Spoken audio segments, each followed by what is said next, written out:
오늘부터 말씀 전하는 사람들은 마스크를 벗으면 어떻겠냐고 우리 박창규 목사님 얘기하셔서 제가 마스크를 좀 벗으려고 하는데 괜찮을까요? 네, 감사합니다.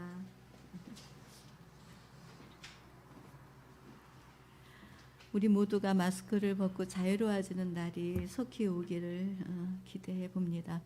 오늘 예배를 향하는 우리 새사랑교회 교우들과 또 자성원에 있는 사람들, 그리고 온라인으로 예배에 임하고 있는 모든 이들 위에 주님께서 주시는 위로와 평안과 안식에 함께 하시기를 주님의 이름으로 기원 드립니다.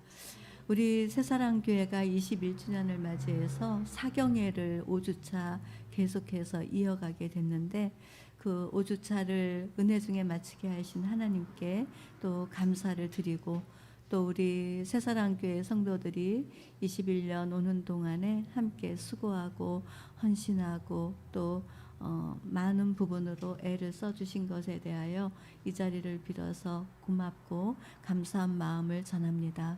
또한 여러분들을 진심으로 존귀하게 여기고 여러분들을 사랑하고 축복합니다. 우리 좌우에 계신 분께 이렇게 인사하면 좋겠습니다. 새사랑교회에 당신이 있어서 참 행복합니다. 이렇게 한번 무난할까요? 네. 네, 정말 저는 이번 사경회를 지나가면서 5주차를 했잖아요. 그래서 1주차의 말씀을 전했고 나머지 4주차는 강사 목사님들이 전해주시는 메시지를 들으면서 굉장히 아주 쉼을 얻는다 이런 생각을 했어요. 21년 오는 동안에 물론 격주로 말씀 전하기도 했고 또 매주 전하기도 했지만 이 말씀을 전하고 하는 그 일들이 많은 에너지를 요구하고 있고 또 그래서 많은 수고를 할 수밖에 없는 그런 일이라고 생각을 했는데 한 4주를 쉬다 보니까 너무 좋은 거예요. 그래서 이것도 다시 또 시작해야 되나 생각하니까 또 다른 어떤 영적인 긴장감이 오기는 했지만 정말 편안했어요. 그러면서 또 돌아본 것은 어떤 거였냐면 정말 말씀은 귀하고 귀한 것이다. 말씀이 우리를 사람으로 만들고 말씀이 우리를 소망 있게 하고 말씀이 우리를 바르게 하고 한다는 것을 생각해 보았습니다. 그래서 말씀을 전하는 일이 얼마나 귀하고 얼마나 소중한 일인지를 다시 한번 내 마음에 정리를 하면서 하나님께서 주신 말씀 중에 디모데후서 말씀에 그 말씀이 있죠. 모든 성경은 하나님의 감동으로 된 것으로서 의로 교육하기에 유익하다 그랬어요. 바른 길에 우리를 이끌어가는 교훈이 그 성경 안에 담겨 있다라고 그렇게 말씀을 우리들에게 들려주셨습니다. 그래서 이 시간을 비롯해서 정말 말씀이 우리를 바른 길에 서게 하고 이 말씀이 우리 안에 교훈이 되고 이 말씀이 하나님을 깊이 만나는 소망이 돼서 우리 모두가 주님의 길을 걸어가는 날 동안에 주님의 말씀으로 우리가 힘을 얻고 소망을 갖는 저와 여러분들의 모습이 되기를 진심으로 축복합니다. 오늘이 대림절기 이제 첫 번째 주일입니다. 대림절은 우리 예수님께서 우리를 구원하러 오신 이미 우리 가운데 오신 예수님을 그 예수님의 탄생을 향해서 나아가기도 하고 또 이제 다시 오실 예수님을 우리 마음속에 소망으로 삼으면서 그 예수님을 기리는 참 아름다운 절기가 대림절기인 것입니다. 그래서 이 대림절기에 다시 오실 예수님을 우리 마음속에 기리고 이미 오신 그 예수님을 감사하면서 맞이하면 좋겠습니다. 오늘 우리들이 읽은 이 마태복음 24장은 23장부터 계속 읽어가다 보면은 예수님이 이제 십자가를 향해서 가는 과정 그 길에 예수님께서 다시 오실 것이다라고 하는 그 이야기를 제자들에게 들려줍니다. 근데 예수께서 다시 오실 때는 환란이 있을 것이다 하면서 23장, 24장에 계속 기록이 되어져 있는데요. 그 이야기를 들은 제자들은 예수께 이제 질문을 합니다. 궁금해졌어요. 그때가 언제입니까? 예수님이 다시 오시는 그날이 언제입니까? 이렇게 물어봤어요. 그랬더니 예수님께서 하시는 말씀이 그거 2024년 1월 1일에 올 거야. 이렇게 말씀하시지 않았어요.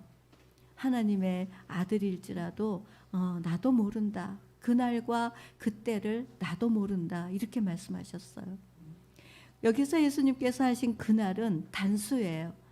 그러니까 여러 날들을 얘기하는 게 아니라 어느 한 날, 어느 한 시간에 올 것이다 라고 하는 것을 가르쳐 주신 것이죠. 제자들은 그날과 그때를 모른다 하시는 이 말씀이 좀 의아하긴 했죠. 왜냐하면 예수님은 하나님의 전능하신 그 아들로서 그 힘과 능력을 갖추고 계시고, 또 성부 하나님, 성령 하나님, 또 예수님 삼위일체 하나님이 그 일을 진행해 가는 데는 모두가 다 하나됨으로 움직이잖아요. 그런데도 불구하고 예수님께서는 나는 모른다, 오직 하나님만 알고 계신다 라고 하는 것으로 자신을 스스로 겸비해서 내려놓고 자신의 생각을 말하지 않았다는 것입니다. 그래서 예수님께서 정말 언제 올 거야 이렇게 얘기했다면 아마 우리들은 어떤 모습으로 살고 있을까요? 만약에 여러분 일주일 뒤에 예수님이 오신다고 하면 여러분들은 어떤 일을 가장 먼저 할 것 같아요? 데살로니가 전서 후서에 보면은 예수님의 그 강림을 바라보는 성도들이 있었습니다. 데살로니가 교회는 바울이 개척을 했죠. 그래서 한 3년을 유지해 가다가 거기는 이방인들이 많이 모여서 예배하는 공동체인데 이 유대인들이 바울을 가만 놔두지 않는 거예요. 그래서 이 바울은 어쩔 수 없이 그 데살로니가 교회를 떠날 수밖에 없었습니다. 그러다 보니까 성도들의 교육을 제대로 시키지 못했는데 곧 강림하실 것이다라고 하는 재림 신앙을 거기다가 심겨 놓았어요.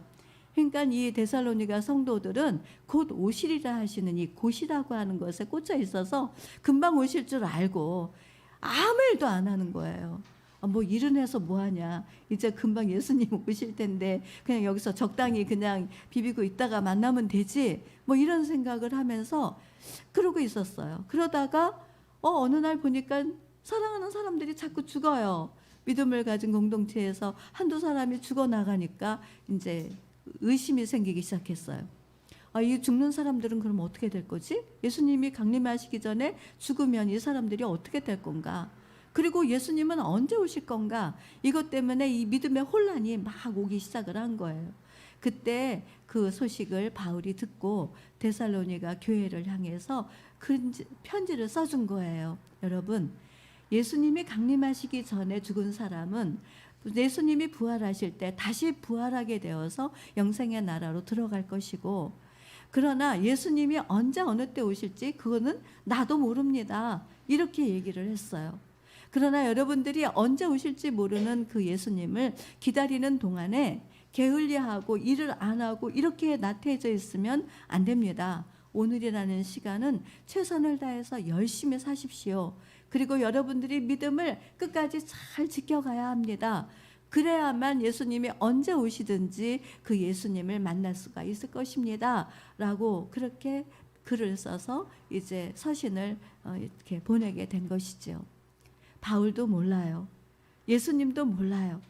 우리들도 몰라요. 예수님이 언제 어느 때 오실지 아무도 몰라요. 그러나 오시기는 오실 거예요. 왜냐하면 예수님이 우리들에게 약속하셨기 때문에 반드시 오신다라고 하는 그 믿음을 우리들이 가져와야 될 줄로 믿습니다.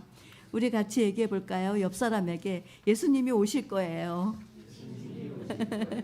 서로 눈을 보고 얘기해야 돼요. 예수님이 오실 거예요. 그래, 오실 거예요.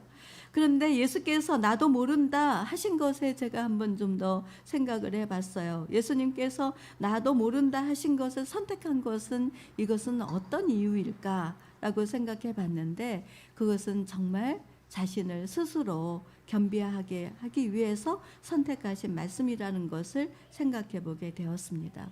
그러면서 예수님께서 그렇게 나도 모른다라고 하신 그 언어가 이것이 얼마나 따뜻한 언어인가를, 예수님께서는 하나님의 계획을 알고 계셨죠. 하나님은 아들 예수를 이 세상에 보내셔서 온 세상 사람들을 다 구원해 가기 위한 하나님의 계획이 있다는 걸 알고 계세요. 그런데 만약에 예수께서 그 아시는 것으로 내가 만약에 선을 그어준다면, 어느 때 언제 오실 거다 이렇게 선을 그어준다면 데살로니가 교회처럼 이상한 일들이 일어나기 시작을 할 것이고 모든 사람들을 구원해내지 못하게 될지도 모르는 일이죠. 예수님은 하나님의 계획을 알고 계셨기 때문에 그 계획 안에서 날짜와 어떤 특정한 시간을 말씀하시지 않은 거예요. 가만히 그 일을 생각해 보니까 참 예수님은 하나님께 맡기는 믿음, 하나님이 행해 주실 거라는 여유로운 마음을 갖고 계시는구나, 이런 깨달음을 가져봅니다. 저나 여러분들은 어떤 부분에서는 내가 조금 안다고 하면 상대방이 우리에게 어떤 질문을 가지고 올 때 거기에 대한 답을 선을 긋고 해주기를 빨리 하는 그런 구조에 있지 않습니까? 우리들이 가만히 생각해 보면 그런 일들이 정말 많이 있더라고요. 알게 모르게 내가 아는 것을 어떻게든 가르쳐줘서 선을 그어서 해결해 주려고 하는 그런 마음이 내 마음 안에도 있고 아마도 여러분 마음 안에도 있을 거라고 생각을 해보았습니다. 그래서 이 대림절기에 이 따뜻한 예수님의 마음을 좀 배워봐야 되겠다. 예수님께서 자기를 스스로 겸비해서 하나님께 맡기고 그리고 모른다라고 얘기하는 그 여유를 가진 것처럼 우리들도 조급하게 답을 주려고 하지 말고 천천히 하나님께서 일하시는 것을 보면서 갈 수 있는 여유로운 마음, 그것이 대림절기에 저와 여러분들에게 풍성하게 임하시기를 주님의 이름으로 축복합니다. 그러면서 이 예수께서 또 언급하신 것은 노아의 때를 말씀해 주셨어요. 노아의 때. 이 노아의 때는 헬라어로 헤메라이라고 하는 말이에요. 이 말은 복수 형태인데 이 복수 형태는 날들이라고 하는 것이에요. 말하자면 노아의 때에 물로 홍수를 멸하겠다라고 하신 그 하나님의 말씀 안에는 한 날에 끝나는 게 아니라 여러 날에 걸려서 그 일이 일어나는 때라고 하는 것을 가르쳐 주시는 것이죠. 그러면서 이 말씀을 통해서 우리들이 어떤 교훈을 가져야 될까를 한번 생각해 볼 수 있었어요.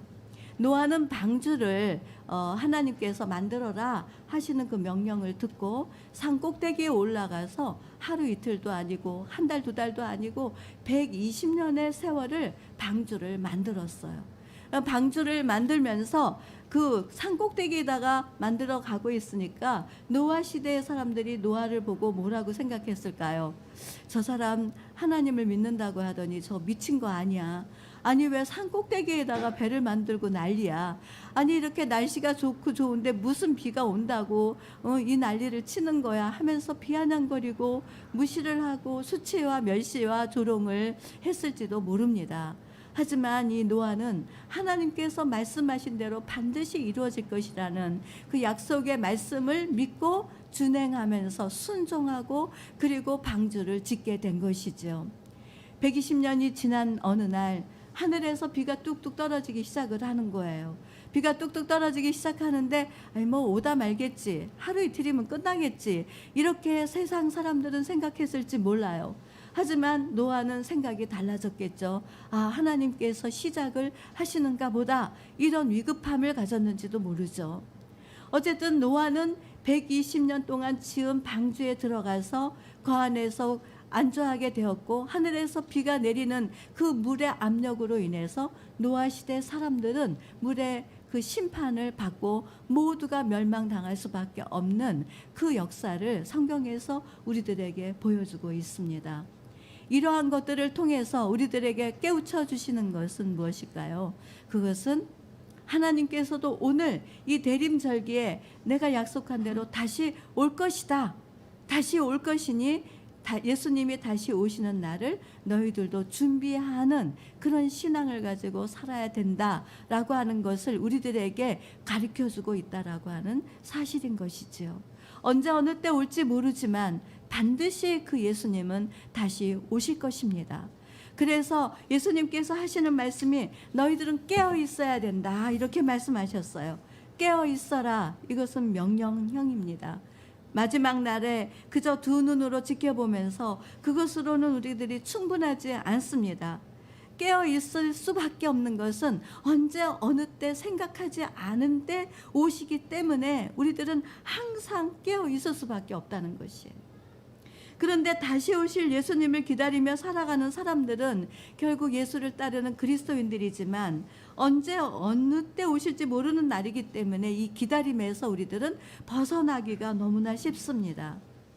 제가 어느 날 헨리 나우엔의 그 영성 일기를 묵상하다가 11월 27일은 이 사람은 어떤 것을 가지고 묵상을 했을까 하고 열어봤더니 그때와 그 시기는 아무도 모르지만 예수님은 다시 오신다라는 제목으로 영혼의 일기를 기록해 놓았습니다.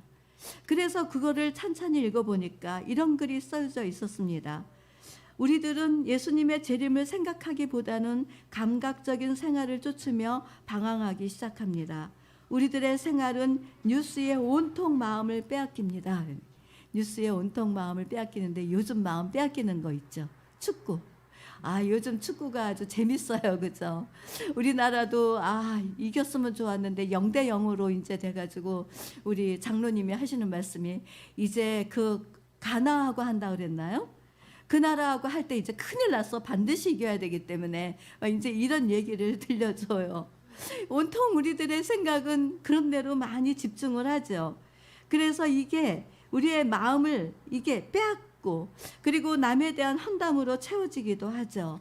우리가 깨어있지 않고 계속해서 그 생활에 빠져든다면 우리들의 마음은 우리들은 하나님께로 인도하는 것과 그렇지 않은 것을 식별할 수 있는 그 능력을 잃어버리고 맙니다라고 헨리 나우엔 그분은 그렇게 거기다가 기록을 해 놓았습니다. 그럴 수밖에 없을 거예요. 우리가 예수님 다시 오실 거야 이런 믿음을 가지고 오늘이라는 시간들을 우리가 영적인 긴장을 가지고 살아갈 수 있다면 좋겠지만 현실 안에서는 그 생각을 잊어버리고 놓쳐버리는 일들이 얼마나 많이 있습니까? 그래서 오늘 적어도 우리들은 이거를 배워야 된다는 것이죠. 다시 오신다. 이것을 마음속에 생각하고 살아가야 된다는 거예요. 우리 어린이들이 교육하는 교육의 효과가 뭡니까? 이 아이들이 미래에 일어날 시간들에 대해서 대처하고 이 아이들이 잘 살아갈 수 있도록 돕기 위해서 교육이라는 것이 필요한 것 아니겠습니까? 그러하듯이 우리들이 이 말씀을 마음에 두어야 하는 사실은 언제 어느 때 예수님이 오신다라고 하는 이것을 의식하고 사는 것과 의식하지 않고 사는 것은 다르다는 것이죠. 그래서 우리는 배워야 되는 것이에요. 하나님의 말씀을 배우고 그 약속이 우리 안에서 이루어질 것을 기다리면서 오늘이라는 시간들을 우리들이 정말 잘 살아가야 될 줄로 믿습니다. 세상에 너무 마음을 많이 뺏기지 마시기를 바랍니다. 우리 한번 옆 사람하고 얘기할까요? 세상에 마음 뺏기지 마세요. 하나님께로 마음을 두는 우리가 되기를 원해요. 사도 바울은 이렇게 말했습니다. 우리 로마서 13장 11절에서 14절 말씀을 같이 읽어보도록 하겠습니다. 시작. 지금 여러분은 어느 때인지 압니다. 잠에서 깨어나야 할 때가 벌써 되었습니다. 지금은 우리의 구원이 우리가 처음 믿을 때보다 더 가까워졌습니다. 밤이 깊고 낮이 가까웠습니다. 낮에 행동하듯이 제가 새 번역으로 했는데 그렇게 됐네요. 다시 13절 읽어봅시다. 시작. 낮에 행동하듯이 단정하게 행합시다. 호사한 연애와 술 취함, 음행과 방탕, 싸움과 시기에 빠지지 맙시다. 주 예수 그리스도로 옷을 입으십시오. 정욕을 채우려고 육신의 일을 꾀하지 마십시오. 아멘. 바울이 전하는 이 글에서 여러분은 어떤 내용이 마음에 다가오십니까? 사람마다 다르겠지만 분명한 것은 세상을 따르는 정욕적이고 탐욕적이며 육신의 일을 꾀하는 일을 하지 말라는 이야기입니다. 하지 말고 예수 그리스도로 옷을 입으라는 메시지가 아니겠습니까? 예수 그리스도로 옷을 입는다라고 하는 말은 이 말이 어떤 말일까요? 우리들의 내면 깊은 곳에 정말 예수 그리스도를 모시고 살아가면서 예수를 닮아가는 모습인 것을 믿습니다. 잔느기용 부인과 페넬롱 신부가 서로 주고받는 서신서를 읽어본 적이 있습니다.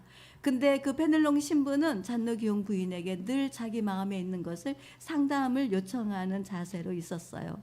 그러던 어느 날 이런 글을 보았습니다. 페넬롱 신부가 자기가 짓는 죄 때문에 상대방을 괴롭혔다는 거예요. 돌아와서 생각해 보니 내 죄 때문이었다는 거예요.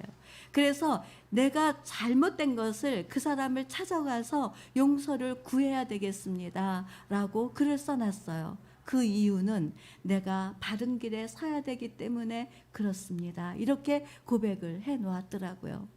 그렇지 않을까요? 우리가 예수 그리스도로 옷을 입는다는 것은 우리 내면 깊은 곳에 들어와 있는 죄성, 그 죄성을 변하여 새롭게 하고, 그리고 그 성결한 마음으로 하나님을 향하여 갈 때에 정말 예수 그리스도로 옷을 입는 그리스도인의 온전한 모습이 되지 않을까, 이런 생각을 해보았습니다. 요즘 저희 집에 애벌레가 아주 그냥 신났다고 나옵니다. 이제 그치긴 했지만 애벌레가요, 하룻밤 자고 일어났는데 장로님께서 하신 말씀이 내가 애벌레를 20마리나 죽였어 그래요. 얼마나 징그러워요, 애벌레가. 근데 그 애벌레가 부화하면 나방이 되잖아요. 조그만 나방. 그 조그만 나방들이 막 우리 집을 막 거실을 비행하고 다녀요.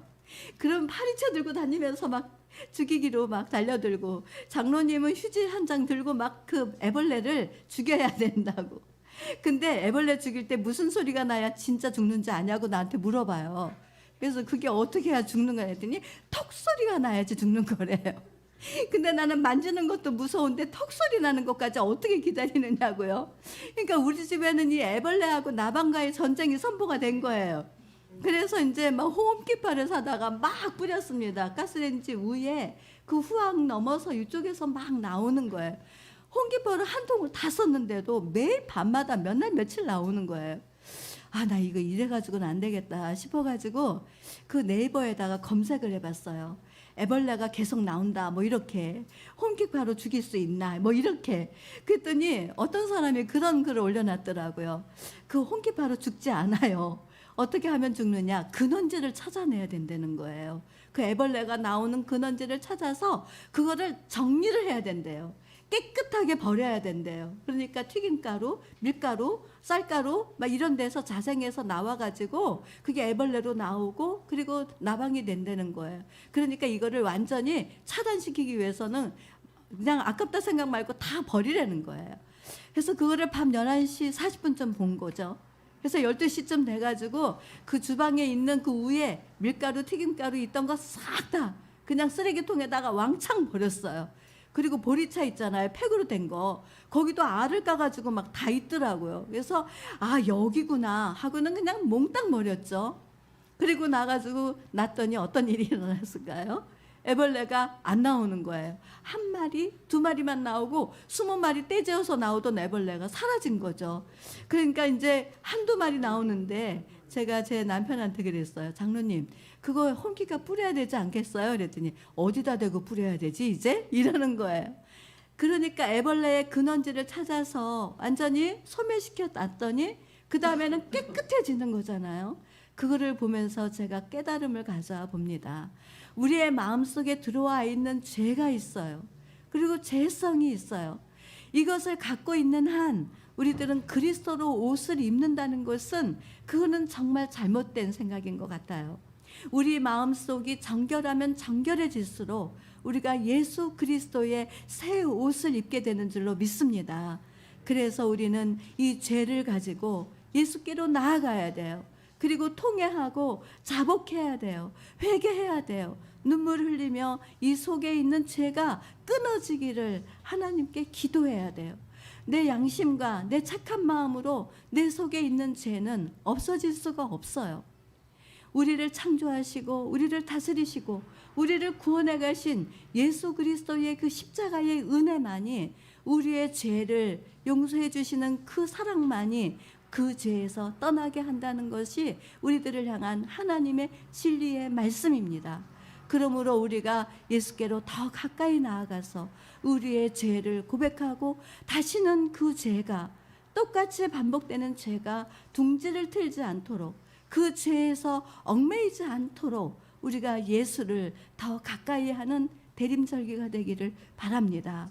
그처럼 우리가 죄의 문제를 가지고 나아갈 때에 예수님께서는 우리 안에 성령으로 다스려 주시는 것을 알게 되며 내 마음이 점점 새로워지고 정화되어져 가는 정결한 영을 힘입어 살아가는 그 하늘로부터 들어와지는 것들이 모든 것을 이겨나가게 하는 능력이 되어서 다가온다는 것이에요. 이렇게 죄와 예수와의 관계를 죄인된 내가 죄인됨을 인정하고 고백하면서 예수를 붙잡을 때에 정말 예수님이 이 땅에 오셔서 우리 가운데 오셨다라고 하는 이 진리가 우리 안에 얼마나 큰 기쁨을 안겨다 줄 것이며 그분의 탄생이야말로 우리를 얼마나 설레게 하고 그냥 매년 돌아오는 성탄절이 아니라 또 다른 성탄절로 그 예수의 탄생을 우리가 기쁨으로 맞이하게 되는 줄로 믿습니다.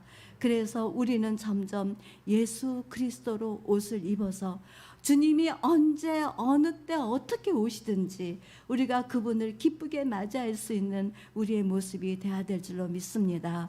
이제 말씀을 맺히면서 저는 그렇게 생각합니다. 여기에 모인 저와 여러분들은 하나님의 자녀들입니다.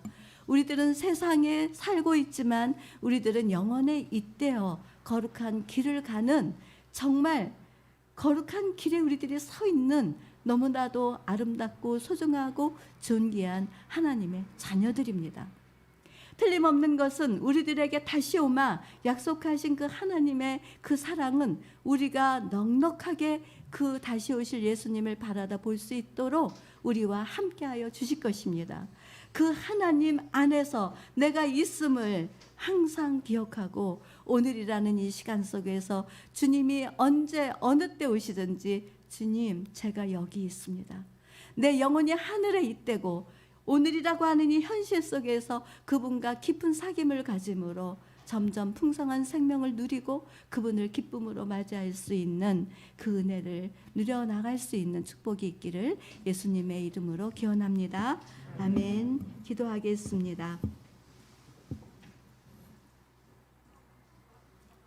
살아계신 하나님 아버지, 우리들을 죄에서 떠나 하나님의 자녀들로 살아가도록 이 세상에 오신 예수님을 마음속 깊이 모시며 이제 다시 오실 예수님을 향하는 대림절기의 은혜를 주시니 감사드립니다. 우리들의 마음을 살펴주셔서 우리들의 삶이 힘겹다 한다고 하여도 다시 오실 예수님을 향하는 믿음으로 예수님을 기다리며 예수 그리스도로 옷을 입도록 도와주시옵소서. 뿐만 아니라 세상 모든 사람들이 하나님의 구원에 이룰 수 있도록 말씀을 따라 순종하고 사랑의 실천을 하며 아름다운 하늘나라를 증거하는 복된 삶을 살도록 은총을 베풀어 주옵소서. 대림절기를 맞이하여 말씀으로 우리를 새롭게 교훈해 가시는 우리 주 예수 그리스도의 귀하신 이름으로 감사하며 기도합니다. 아멘.